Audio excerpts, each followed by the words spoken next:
a tank as small as this size that people have seen will be able to take care of a whole family, a whole household, or a whole public toilet, or a whole school.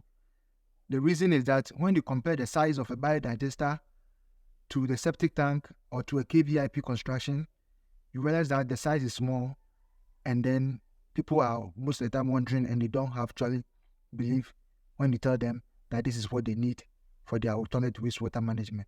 So then the question, how do biodigesters work, have always arisen whenever this technology is being proposed anywhere you go.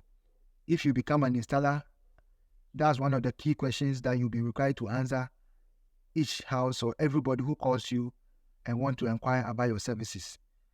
What I have explained over the years is that these biodegradable biodigesters work in very simple forms.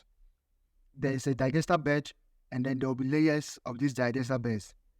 And then the fecal matter, which comes from either the KVIP seat or comes from the WC, that's the water closet from the house, is connected into the digester. So there's an inlet pipe, and then there's an outlet. Let's talk about the inlet. The inlet is what carries the solid waste.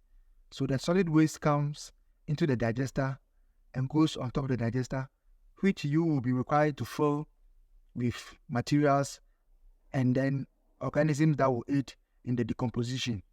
So after all these things has been done, there's rapid separation of the wastewater from the human waste. The wastewater goes into a circle, which we'll discuss later, and then the solid waste stays in the digester. Now, this solid waste works in such a way that microorganisms will feed on them, and then they'll break them down. You break them down in such a way that after 2, 3, or 4, 5 years, depending on how many users are going to use the digester, then those remains will be collected and it can be easily disposed of in the environment. Some will have to require you digging a small hole and taking these remains, which is not going to be a lot, and then burying it at the backyard, or this further treatment of it into a fertilizer, right?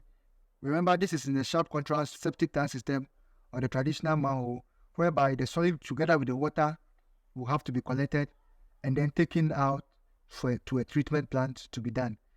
In the digester, the solid waste will be treated right at their backyard, and then it will be environmentally safe to be disposed of in the environment.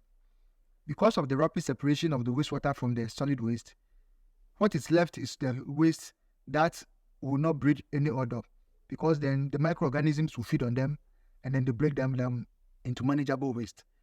I give an example whereby a dog, you go to a park, an amusement park, and then you have a dog with you. When the dog litters and then you do not collect after the dog and you leave the litters there, 2 or 3 days later, when you come back to the place where the dog littered, you see that the poo is slowly biodegrading and it's changing and it's becoming like the sun in which it was left there. So that's exactly what the biodigester tries to replicate in the digester chamber, so that the human waste, together with the environment that has been created for it, is what will biodegrade it, and then it will break it down for easy disposal in the environment.